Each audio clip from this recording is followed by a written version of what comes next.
Weather permitting, out of doors is the best design space I know, and I take advantage of a break in the rain to walk down to the riverfront to perform my magnum opus. Was it dumb luck, divine insight, or simply a bolt out of the obvious that I stumbled upon those broken artifacts of Ken and Barbie, archetypes of human perfection for a century? No, I believe it was fate handing me the impetus for a new generation of Adam and Eve, inspiration for a new day and age. Anyway, I take my inspiration where I find it, and so, raising my hands before the cloud-strewn sky, I command the design space to load Hammerman. Good morning, I greet my war-worn model of manliness. He grunts his hello. I ask him, how would you like a helpmate? Someone perfectly suited to a man like you. He flexes his neck muscles. I realize that in the past you've had to satisfy yourself with women that you rape in your pillaging. And I know that's got to be less than fulfilling for a man of your caliber. He swallows, his epiglottis making a round trip up and down his throat. My friend, I shall create for you a soulmate. I open a second design window and ponder the bookend workspaces, the warrior opposed to his nemesis-to-be, now an empty canvas. I explain as I work. One thing I've come to know, no man should be alone. Believe me when I say, the pain of my aloneness is boring a hole in my soul. I don't know if you know it, but up until very recently, I had a woman. Not an ideal match like I will create for you, but my sig one nonetheless. Now, hold still. This may hurt a little. I tell him as I select a syringe from my design tools palette. I push the needle deep into his rib cage and pull back the plunger, loading the software pipette with his sim cells. I remove and reposition the tip of the needle in the pristine design space opposite the old rogue and inject genetic material. Pages of DNA scroll down my InVision. I select Make a Clone, and Hammerman's doppelganger is recreated cell by cell, building up first skeleton, then organs, circulatory and nervous systems, muscles, and finally covering the corpus with skin, identical to its source. A perfect clone. But this is only the beginning. I command the program to find and replace all XX chromosomes with X and Y. Now, structure by structure and organ by organ, the brute's replica morphs female, filling out here, slimming there, smoothing and curving, until the transformation of his helpmate is complete down to the last nipple.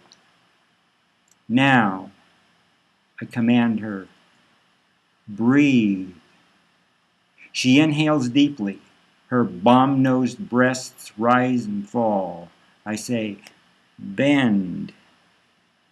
She leans forward, running her open palms along her sinuous, sweat-shiny thighs.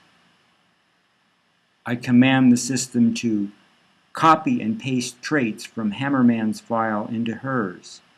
Aggressive, barbaric, bellicose, belligerent, dangerous, deadly, dogged, deceitful, evil.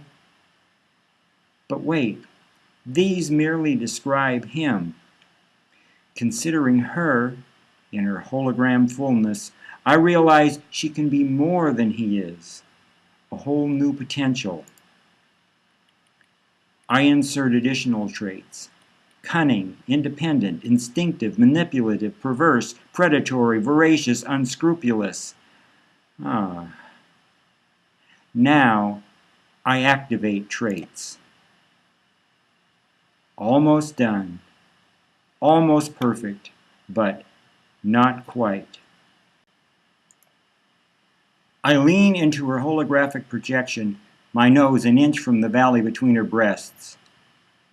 Now I lower my straight-ahead gaze like a tripod-mounted camera going down until I stop with the tip of my nose an inch below her navel. There, I isolate the target area on her belly. The pace of my work quickens as I turn my attention back to Hammerman.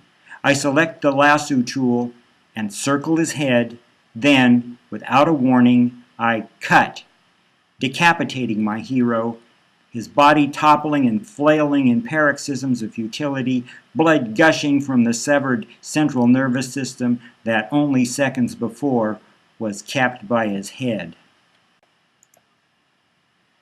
The look on his face now, at the same level as his feet, is true amazement.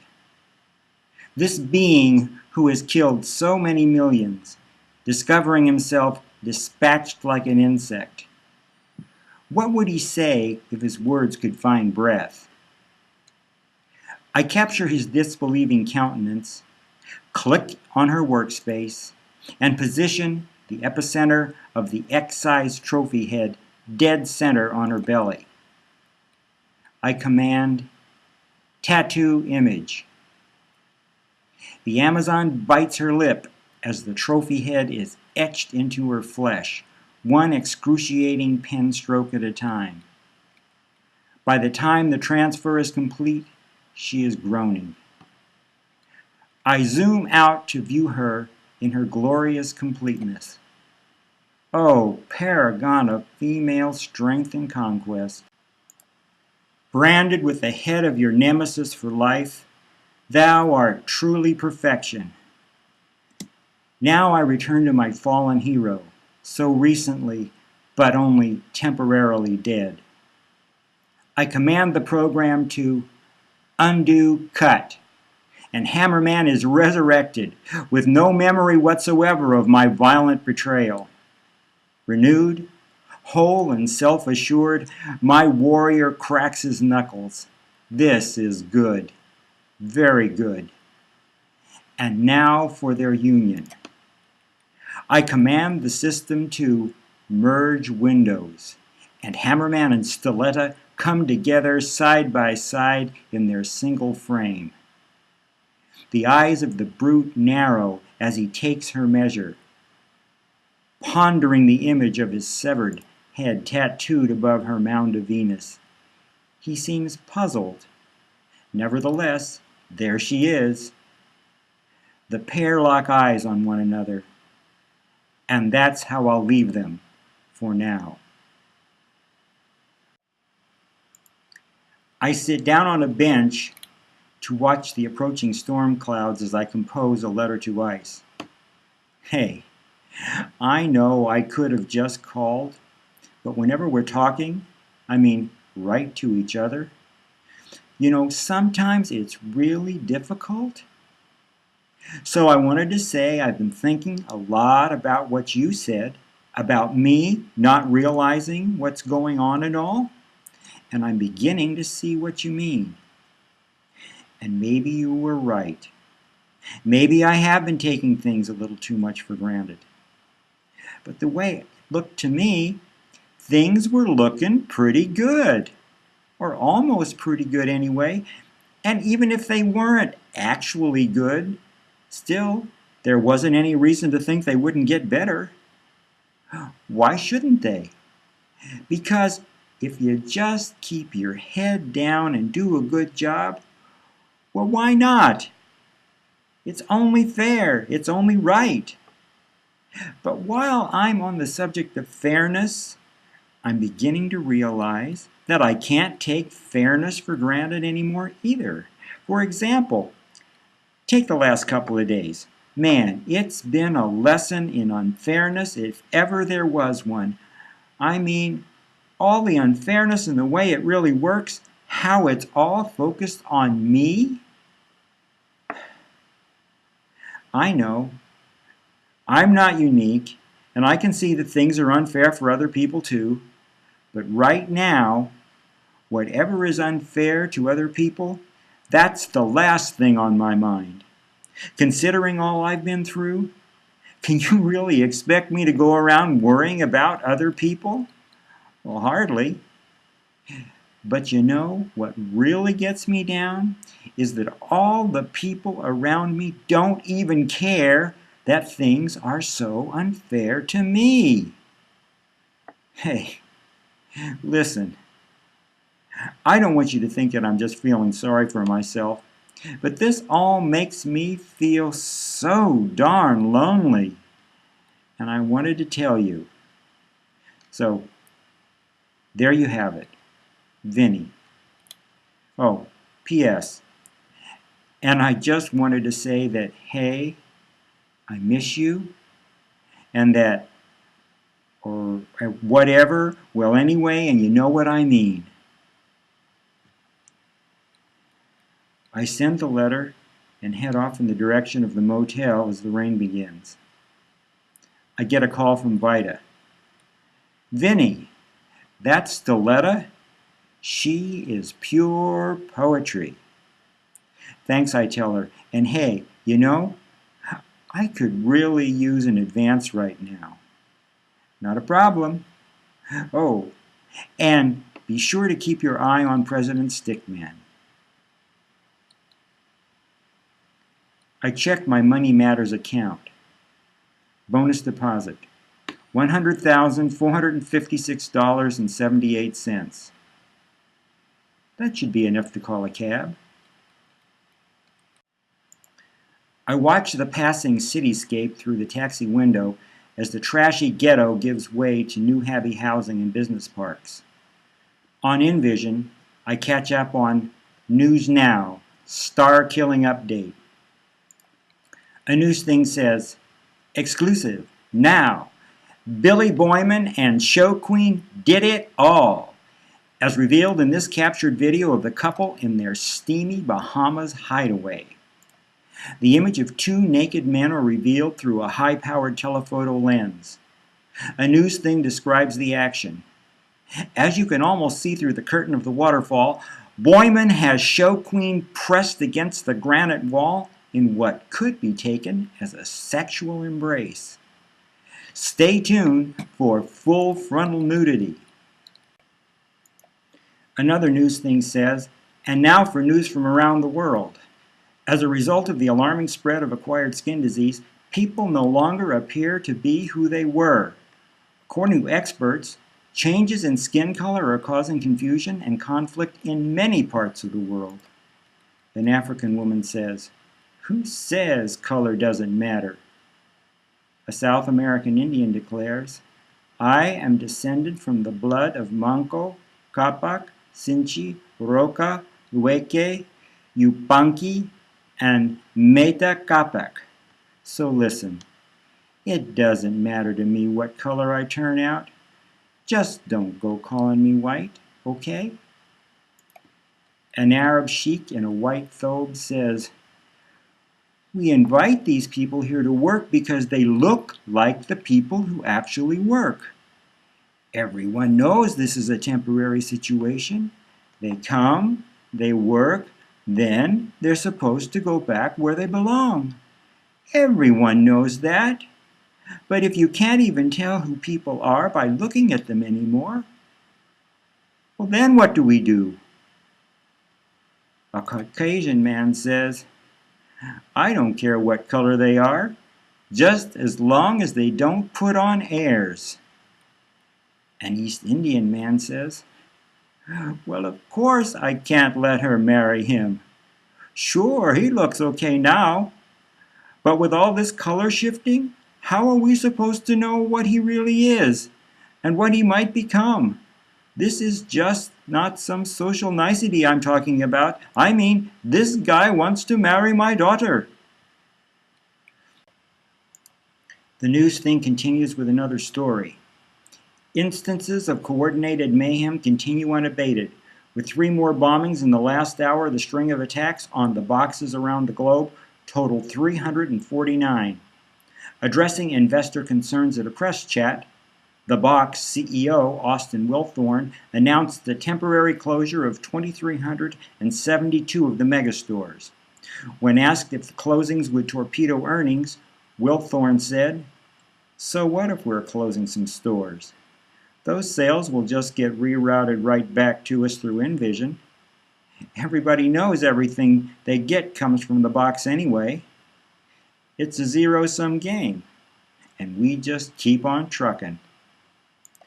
Another news thing says, drivers keep singing the gas jam blues, and consumer patience is wearing thin as gas lines get longer by the day. Meanwhile, President Stickman is insisting that relief is just around the corner. The president appears and says, "I have a message for those who are causing these shortages. No matter if you're evilists, interlopers, cartel fat cats, or money-grubbing middlemen, whoever you are, we know who you are, and we're not putting up with it." The news thing asks, "And the action you're taking?" Stickman replies, "Just stay tuned." Another news thing says, "And Energetics is in the news again. Only days after Energetics stock was slammed for falling output, today rumors of a revolutionary technology breakthrough put glitter back on this erstwhile darling of the energy industry.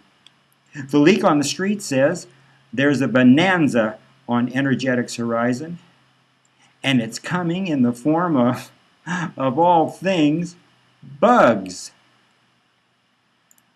I immediately call Autobroker. "You said I still own some." "You sure do." "So where does this put me?" "Just about out of the woods." "Look, sell whatever it takes to fix my credit problem." "Listen, Vinny, don't jump off the train just when it's leaving the station." Okay, but keep me dialed in." I turn back to News Now and have to turn down the volume. A news thing is yelling just to make himself heard above the cacophonous drumming. He tells viewers, "It's Patco Pango Extravaganza, derived from the chaos of street riots and transformed by street bands into a unified, bombinating dance mania that's sweeping the globe. Billions are being seduced by this one-world beat." On Envision, people around the world, regulars, upscalers, even trash, are banging pots and pans and garbage cans with sticks, spoons, broomsticks, and hammers, and all of this blended by the miracle of Envision into a global rhythmic union.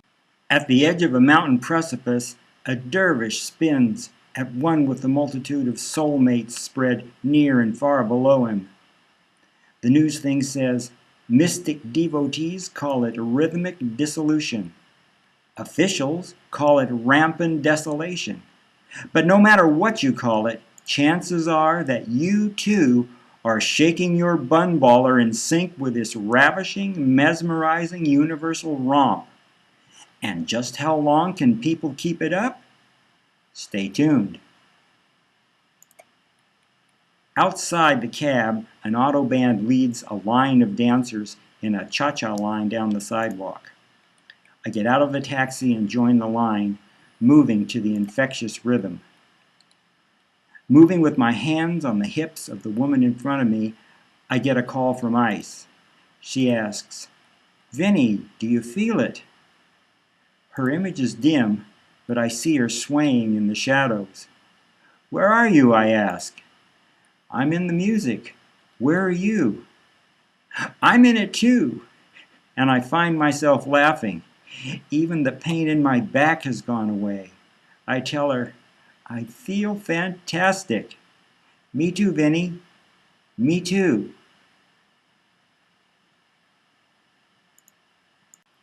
Finally, worn out from all the dancing, I break free from the line. Images of koi swim across my Envision from a Japanese restaurant up the street. I go inside, take a seat at a table, and order a bottle of corn sake from the auto waiter. On InVision, I ask a bank helper for my account balance. $94,268.21. I tell the helper to send it here. What? Asks the helper. The chump change. Send it here. Wrapped bundles of bills tumble from the food dispenser. 2 dimes and a nickel tinkle onto the table. I open a packet of 10,000 and stuff the bills in my pocket, putting the rest in my backpack. I toss back the sake and call up an image of ice on my InVision. I dictate a talking postcard. Dear Ice, I kind of like this idea of telling you a card instead of the face-to-face thing. Hey, that music? Whoa, so yeah, oh man. Anyway, I still have a lot of questions about bid poison and about acquired skin disease. Does that have anything to do with the fact that people can't wait to get their hands on my skin? Financially, I'm just getting through a rough patch now, but things are looking up, and just as soon as I get straightened out, I want you to know I'm coming. Hey, where was it you said you are? Anyway, I miss you like mad, even as much as the sex. Vinny.